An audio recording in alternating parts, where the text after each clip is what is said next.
আসসালামু আলাইকুম। সংবাদে আপনাদের সবাইকে স্বাগত জানাচ্ছি। আমি ফিরোজ তোহা। শুরুতেই সংবাদ শিরোনাম। বাংলাদেশের সর্বশেষ গুরুত্বপূর্ণ আপডেট সংবাদে আপনাকে স্বাগত। শুরুতেই সংবাদ শিরোনাম, পরে বিস্তারিত। শুরুতেই জানাবো, জুলাই আগস্ট হত্যাকাণ্ডের দ্রুত বিচার করতে হবে বিশ্লেষকদের অভিমত। জাতিসংঘ তদন্ত রিপোর্টের মাধ্যমে জুলাই হত্যাকাণ্ডে জড়িতরা চিহ্নিত হওয়ার পাশাপাশি তাদের মুখোশ উন্মোচিত হয়েছে।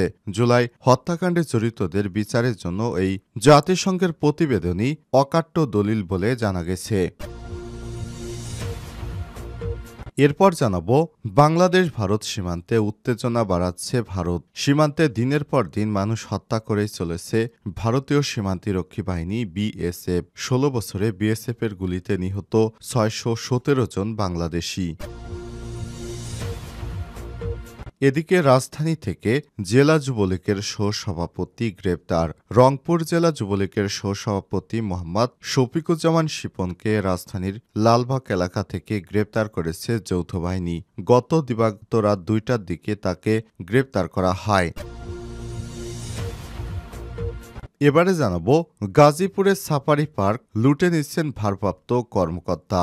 নানা অনিয়ম ও অব্যবস্থাপনায় বিপর্যস্ত গাজীপুর সাফারি পার্ক। বিগত আওয়ামী লীগ সরকারের আমলে পার্কটি দুর্নীতির অন্যতম কেন্দ্রে পরিণত হয়েছিল। ৫ই আগস্ট সরকার পতনের পরও লুটপাট থামেনি।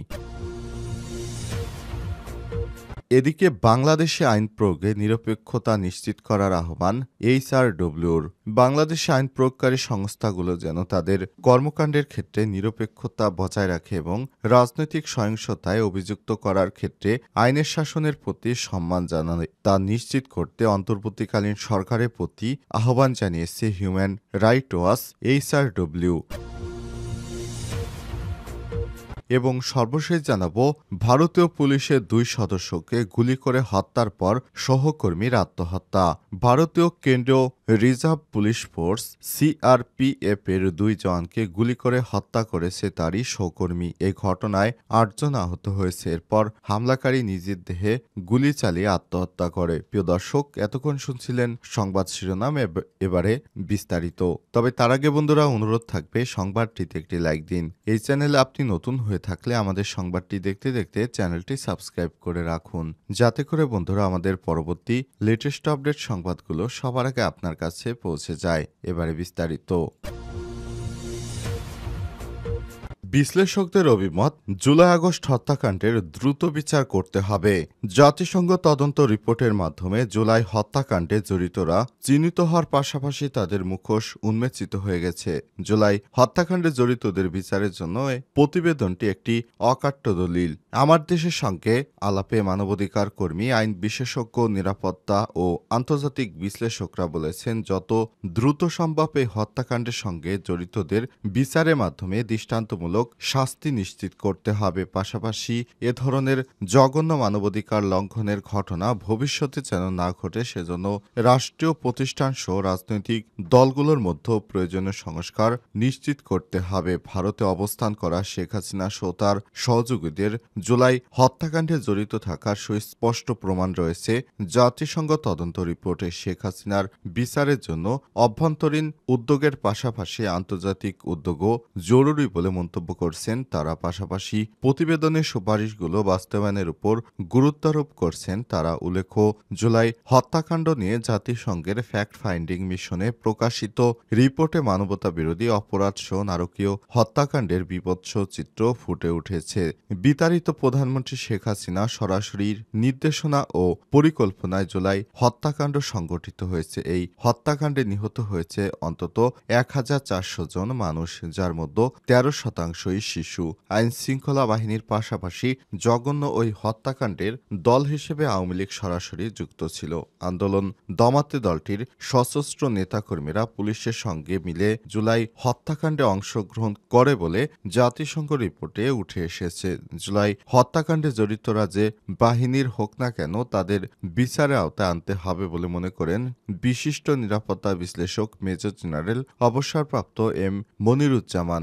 জাতিসংঘ রিপোর্ট নিয়ে আমার দেশের সঙ্গে আলাপে তিনি বলেছেন, এই রিপোর্টটি একটি নিরপেক্ষ রিপোর্ট। জাতিসংঘ টিম মাঠ পর্যায়ে অনুসন্ধান করে এই রিপোর্ট তৈরি করেছে। আমাদের অবশ্যই রিপোর্টটিকে অত্যন্ত গুরুত্বের সঙ্গে নিতে হবে।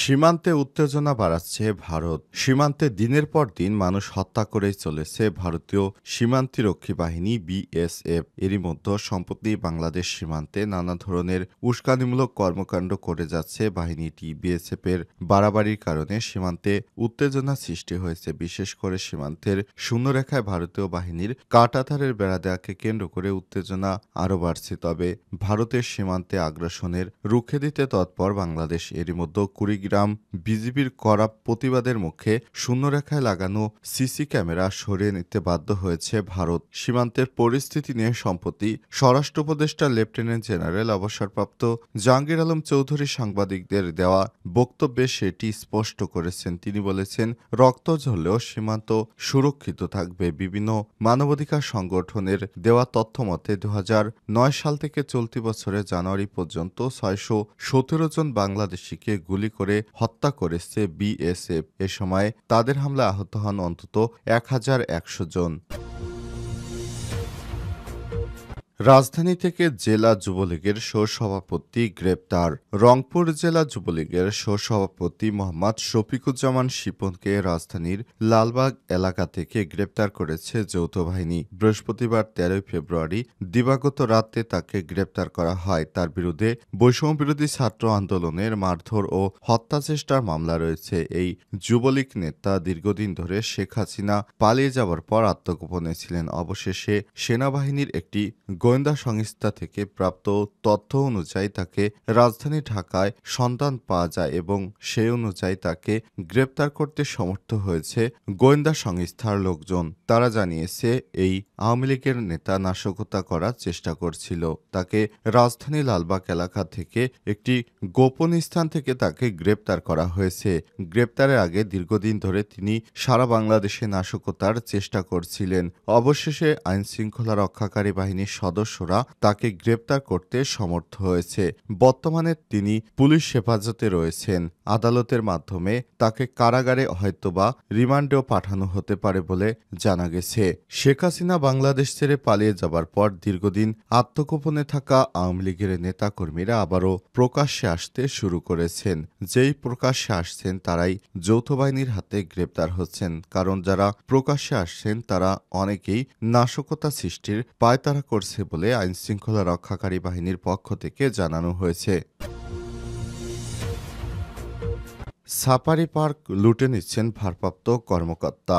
নানা অনিয়ম ও অব্যবস্থাপনায় বিপর্যস্ত গাজীপুর সাফারি পার্ক বিগত আওয়ামী লীগ সরকারের আমলে পার্কটি দুর্নীতির অন্যতম কেন্দ্রে পরিণত হয়েছিল। 5 আগস্ট সরকার পতনের পরেও লুটপাট থামেনি। বর্তমান নবীন প্রবীণ কর্মকর্তা কর্মচারীদের দুর্নীতির কারণে পার্কটি ধ্বংসের দ্বারপ্রান্তে চলে গেছে। পার্কের ভারপ্রাপ্ত কর্মকর্তা সহকারী বন সংরক্ষক রফিকুল ইসলামের নেতৃত্বে এই অনিয়ম চলছে বলে অভিযোগ রয়েছে। 2013 সালে প্রতিষ্ঠিত এই পার্ক শুরুতে দেশি বিদেশি বন্যপ্রাণীর অবাধ বিচরণ ও দর্শনার্থীদের বিনোদনের অন্যতম কেন্দ্র ছিল। তবে দুর্নীতি ও অব্যবস্থাপনার কারণে পার্কটির জনপ্রিয়তা ও কার্যকারিতা ক্রমশ হ্রাস পাচ্ছে। প্রতি অর্থবছরে সরকার কোটি কোটি টাকা ব্যয় করলেও অনিয়মের কারণে এই পার্কটি এখন বোঝা হয়ে দাঁড়িয়েছে। প্রাণীর মৃত্যু ও ব্যবস্থাপনা অবহেলার কারণে একের পর এক প্রাণীর মৃত্যু ঘটেছে। 2021 সালের 27 ডিসেম্বরে পার্কে একটি সিংহ,